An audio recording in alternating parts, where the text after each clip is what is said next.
نحمده ونستعينه ونستغفره ونعوذ بالله من شرور انفسنا ومن سيئات اعمالنا.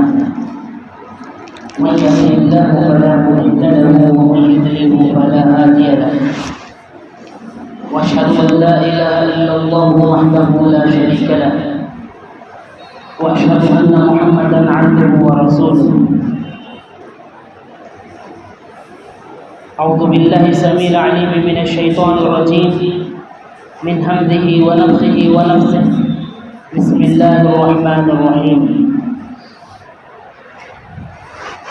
يا أيها الذين آمنوا اتقوا الله حق تقاته ولا تموتن إلا وأنتم مسلمون.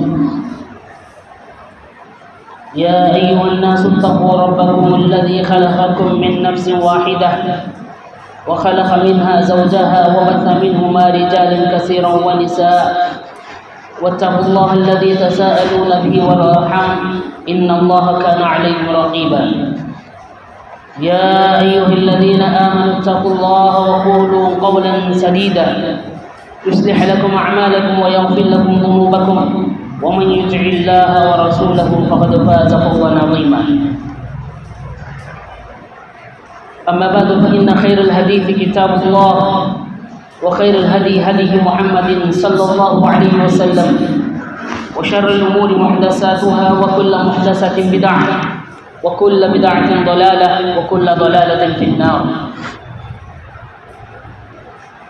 أعوذ بالله السميع العليم من الشيطان الرجيم من همزه ونفخه ونفثه. بسم الله الرحمن الرحيم. وما خلقت الجن والانس الا ليعبدون. تمام قسم کی تعریف، بڑائی و کبریائی، شان و شوکت، عظمت و جلال اس ایک اللہ وحدہ لا شریک کے لیے لائق و سزاوار ہے، جس نے اس ساری کائنات کو اس نے پیدا کیا اور اس دنیائی نظام کا ایک بہترین مدبر اور بڑے ہی عمدہ اس کائنات کے نظام کو چلا رہا ہے. درود و سلام ہو تمام انبیاء و رسول پر، خصوصی طور سے اس امت کے نبی محمد صلی اللہ علیہ وسلم پر، جنہوں نے اللہ کی تمام امانتوں کو، ہدایات کو، ارشادات اور احکامات کو اللہ کے بندوں تک بغیر کسی خیانت کے پوری امانت داری کے ساتھ پہنچایا. محترم بزرگان ملت، نوجوان ساتھیوں، اللہ رب العالمین ہمارا خالق ہے اور ہمارے اس دنیا میں بھیجے جانے کا مقصد اس ایک اللہ ہی کی عبادت ہے. اب انسان نیکیاں اور عبادتیں بجا لاتا ہے. ان نیکیوں کی، ان عبادات کے جو اثرات ہیں یہ انسانی زندگی پر بڑے اثر انداز ہوتے ہیں. محترم سامعین، انسان جب نیکی کرتا ہے اس کے اثرات، اس کا رزلٹ دنیا اور آخرت میں اللہ رب العالمین اس کے لیے بتا دیا ہے. اور بندہ جب عبادات کرتا ہے، عبادتیں انجام دیتا ہے، تو اس کے بھی اثرات انسانی زندگی پر ہوتے ہیں. جس طریقے سے انسان جب گناہ کرتا ہے اس کے بھی اثرات انسانی زندگی پر جیسے ہوتے ہیں، ویسے ہی نیکیاں اور عبادتیں بھی جب انسان دنیا میں بجا لاتا ہے اس کے اثرات اس کی جسمانی، ذہنی اور اسی طریقے سے اس کی زندگی پر اثر انداز ہوتے ہیں. محترم سامعین، یہ عبادتیں صرف اللہ ہی کے لیے لائق ہے۔ اللہ کو چھوڑ کر کسی اور کی عبادت شرک کہلاتی ہے۔ اور یہ بات ذہن میں رکھیں کہ عبادت کرنا گویا ایک بندہ عبادت کر کے سب سے پہلے وہ حکم الہی کا پابند بنتا ہے۔ ایک تو ثواب اسے ملتا ہے، دوسرا وہ حکم الہی کا پابند بنتا ہے۔ ان عبادات کا حکم کس نے دیا؟ اللہ ہی نے دیا۔ تو گویا اللہ کی عبادت کرنا اللہ کے حکم کو ماننا ہے۔ رسول اللہ صلی اللہ علیہ وسلم زندگی کے اندر اتنی عبادت کرتے، اتنی نمازیں ادا کرتے، سبحان اللہ، روایتوں میں آتا ہے کہ رسول اللہ صلی اللہ علیہ وسلم راتوں میں جاگ کر اللہ کے نبی صلی اللہ علیہ وسلم عبادتیں کرتے، نمازیں ادا کرتے، اتنا لمبا قیام، اتنا لمبا رکوع سجدہ اور اتنا لمبا قیام۔ تو یاد رکھیں رسول اللہ صلی اللہ علیہ وسلم لمبے قیام کی وجہ سے آپ صلی اللہ علیہ وسلم کے پیر سوج جاتے اور آپ کے پیروں میں ورم آ جاتا۔ پوچھا گیا کہ آپ اتنی عبادتیں کیوں کرتے ہیں جبکہ آپ کے اگلے پچھلے گناہ سارے کے سارے معاف کر دیے ہیں اللہ رب العالمین نے، تو پھر اتنی عبادتیں کیوں بچا لاتے ہیں؟ جیسے ہی اللہ کے نبی صلی اللہ علیہ وسلم نے سنا، آپ صلی اللہ علیہ وسلم نے فرمایا افلا اکون عبدا شکورا، کیا میں یہ عبادتیں کر کے اللہ کا شکر گزار بندہ نہ بنوں؟ محترم سامعین، انسان عبادتیں انجام دے کر اس کا انسانی زندگی پر عبادت کا یہ اثر ہوتا ہے کہ وہ رب کا شکر گزار بندہ بن جاتا ہے۔ عبادتیں کی وجہ سے رب کا شکر گزار بندہ بن جاتا ہے۔ یہ عبادتیں اللہ ہی کے لیے ہونی چاہیے، اس کے اندر اخلاص ہونا چاہیے۔ تقوی کی بنیاد پر یہ عبادتیں اگر کوئی انجام دیتا ہے، اللہ ان عباداتوں کی وجہ سے، ان عبادات کی وجہ سے اللہ انسانی زندگی پر اس کے اچھے اثرات اس پر مرتب کرتے ہیں۔ اور اتنا ہی نہیں، انسان جب تجارت کرتا ہے، وہ روزے کمانے کے لیے باہر نکلتا ہے، اللہ ان عبادات کی وجہ سے اللہ اس کے روزی رزق میں، اس کے گھر میں، اس کے مال اور اولاد کے اندر اللہ خود بخود برکت اور اضافہ کر دیتا ہے۔ سبحان اللہ۔ یاد رکھیے، جو لوگ عبادتوں کو چھوڑ کر صرف تجارت کے پیچھے لگے ہوئے ہیں، روزی کمانے کے لیے لگے ہوئے ہیں، اللہ ایسوں کو کبھی بھی روزی کے اندر برکت نہیں دیتا، ان کے مال میں، ان کی اولاد میں صرف گھاٹا، نقصان ہی کر دیتا ہے، اور یہی مال، یہی اولاد ان کے لیے فتنہ بن جاتے ہیں۔ محترم سامعین، آپ کمائیے، آپ روزی تلاش کیجئے، حلال کمائی کمائیے، اس سے اسلام نہیں روکتا، لیکن ساتھ میں عبادتیں بھی ہو، وقت پر نماز ادا کریں، اس کے اچھے اثرات انسانی زندگی پر مرتب ہوتے ہیں۔ اللہ کا وعدہ ہے، جو بندہ ایمان لے کر آتا ہے، جو متقی اللہ سے ڈرتا ہے، اللہ اس کے لیے آسمان کے دروازے روزی رزق کے اسی لیے کھول دیتا ہے۔ جیسے کہ قرآن مجید کے اندر اللہ رب العالمین نے صاف فرما دیا، وَلَوْ أَنَّ أَهْلُ الْقُرَىٰ آمَنُوا وَاتَّقَوْا لَفَتَحْنَا عَلَيْهِمْ بَرَكَاتٍ مِّنَ السَّمَاءِ وَالْأَرْضِ۔ اللہ سبحانہ وتعالیٰ نے کیا کہا اس آیت کریمہ میں؟ فرمایا کہ اگر کوئی بندہ یا خریے والے ایمان لے کر آتے اور تقوی اختیار کرتے، اللہ آسمان سے ان کے لیے خیر و برکت کے دروازے ان کے لیے کھول دیتا ہے۔ سبحان اللہ۔ محترم سامعین، یاد رکھیں، تجارتیں کی وجہ سے ہماری زندگی میں اگر عبادتوں میں کمی آ جائے یا ہمارے سے نمازیں چھوٹ جائے تو اس سے بڑا بد نصیب کوئی ہو ہی نہیں سکتا۔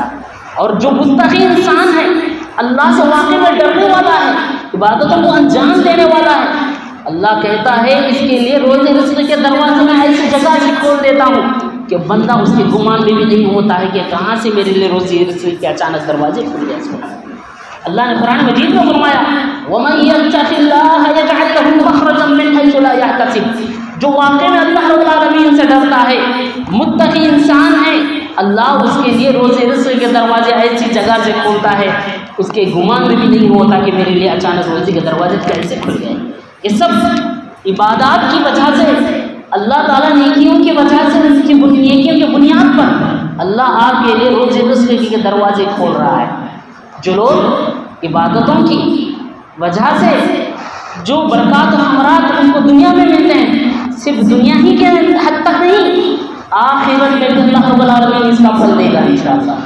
یاد رکھیے، جو واقعی میں دنیا میں عبادتیں انجام دیتے ہیں ان کی دنیا اور آخرت دونوں کی کامیابی اللہ رب العالمین نے قرآن مجید کے اندر صاف فرما دیا ہے کہ ان کے لیے دنیا اور آخرت کی کامیابی ہے، یہ بھلائی ہے۔ محترم سامعین، عبادت اور اس کا جو رزلٹ ہے اور اس کے جو اثرات ہیں انسانی زندگی پر ہمیشہ اثر انداز ہوتے ہیں۔ اور یاد رکھیے، انسان جب تقوی اختیار کرتا ہے اور اللہ سے واقعی میں ڈرتا ہے، اللہ اس کی تجارت کے اندر نفع اور ہمیشہ اللہ رب العالمین اس کے لیے ثمرات و برکات اس کے لیے فراہم کر دیتا ہے۔ محترم سامعین، ایسے بے شمار کتاب و سنت کے دلائل ہیں جن دلائل کے بنیاد پر ہمیں یہ پتہ چلتا ہے کہ واقعی میں اللہ رب العالمین انسان کی پریشانی کو پوری طریقے سے دور فرما دیتا ہے۔ جیسا کہ اللہ رب العالمین نے فرما دیا کہ انسان جب کسی مصیبت میں پریشانی میں گرتا ہے تو اللہ رب العالمین اس کے پریشانیوں کو دور کر دیتا ہے، اور اتنا ہی نہیں، جب وہ کسی مصیبت میں ہوتا ہے اور واقعی میں وہ جب اللہ کو پکارتا ہے اللہ اس کی پکار کو سنتا ہے۔ جیسے کہ قرآن مجید کے اندر فرمایا کہ اللہ رب العالمین ان لوگوں کا نقشہ کھینچا جو لوگ ایک سمندر کے درمیان میں ہوتے ہیں کشتی میں، اور وہاں سمندر کے طوفانوں کی وجہ سے جب وہ پریشان ہوتے ہیں تو واقعی میں وہ اللہ کو جب پکارتے ہیں تو اللہ ان کی مدد کرتا ہے، اور اللہ کو معلوم ہے یہ کافر لوگ یہ اللہ پر ایمان تو نہیں رکھتے ہیں، لیکن جب سمندر کے طوفانی ہواؤں میں جب پھنستے ہیں تو اللہ کو پتا ہے کہ یہ لوگ مجھے ہی پکار رہے ہیں، ان کی دیوی دیوتاؤں کو چھوڑ کر وہ مجھے ہی پکاریں گے، اور اللہ کو یہ بھی معلوم ہے اگر میں انہیں ساحل سمندر کے اندر نجات دے دیا، ان کو اگر میں اس مصیبت سے کنارے پر کر دیا، ساحل پر ان کو آرام سے اطمینان سے چھوڑ دیا، تو اللہ کو یہ بھی پتا ہے کہ وہ پھر بتوں کی وہ عبادت کریں گے، تب بھی اللہ رب العالمین ان کی مدد کرتا ہے۔ رسول اللہ صلی اللہ علیہ وسلم نے فرمایا احفظ اللہ یحفظک، تم اللہ کی حفاظت کرو، یعنی دین کی حفاظت کرو، تم عبادتیں انجام دو، صحیح کتاب و سنت کی روشنی زندگی گزارو، اللہ تعالیٰ کہتا ہے یحفظک، یعنی رسول اللہ صلی اللہ علیہ وسلم نے فرمایا کہ اللہ تمہاری حفاظت کرے گا۔ گویا ہم اللہ کی عبادتیں انجام دیں گے تو پھر اللہ رب العالمین ہماری حفاظت پریشانیوں سے کرے گا۔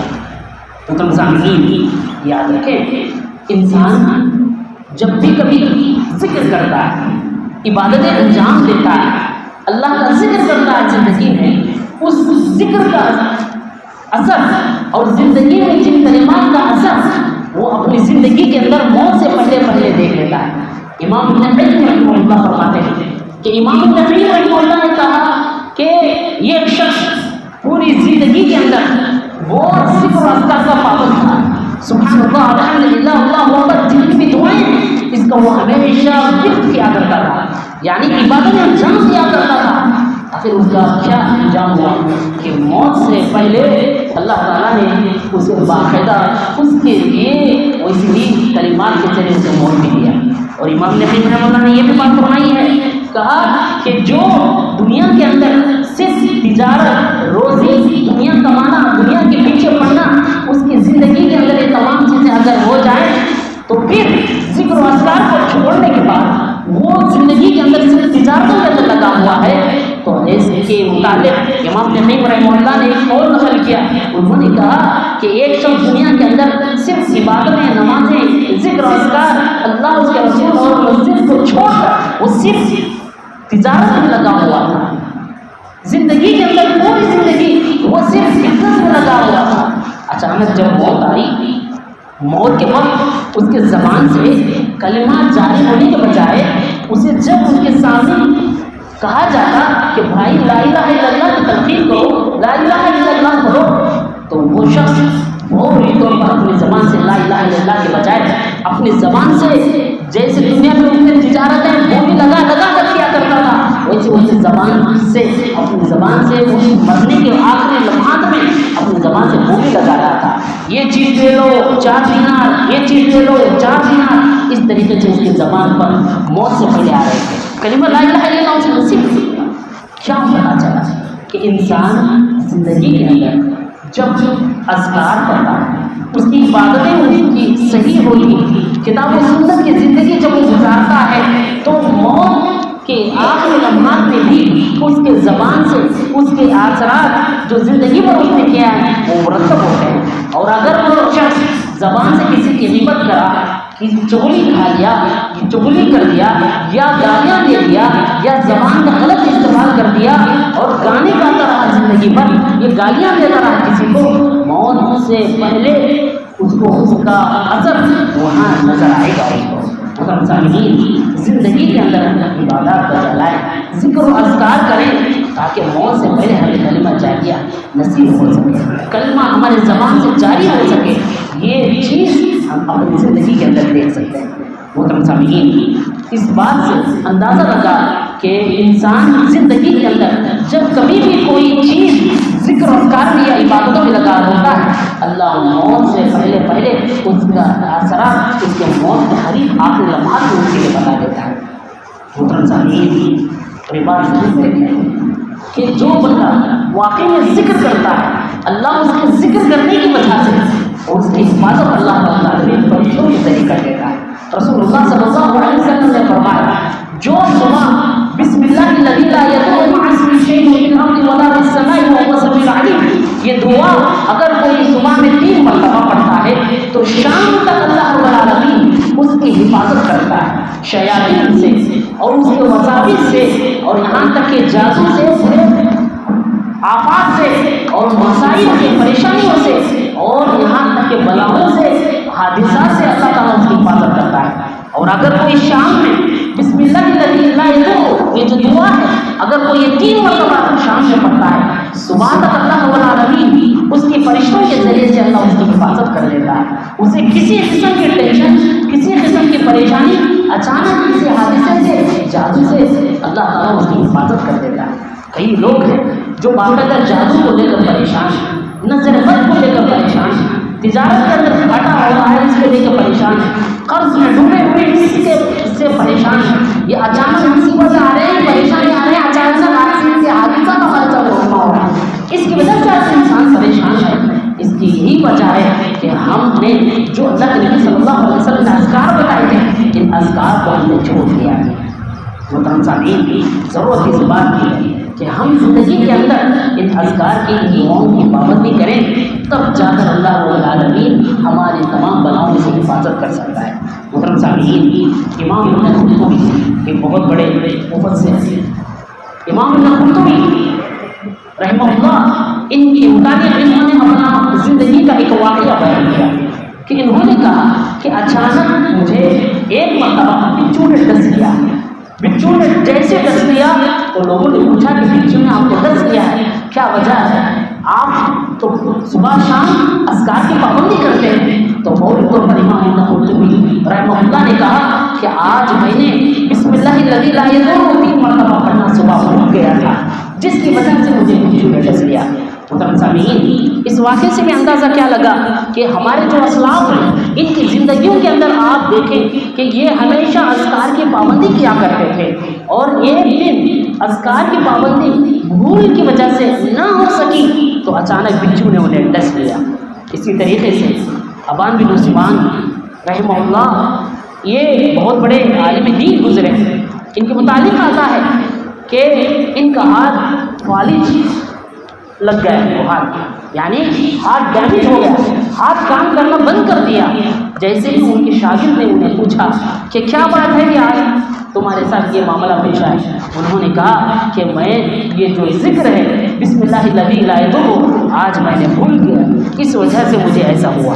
محترم سامعین، آج ہماری صبح و شام ان دعاؤں سے کتنی خالی زندگی ہماری ہے، صبح و شام ان اذکار سے ہماری زندگی کتنی خالی ہے۔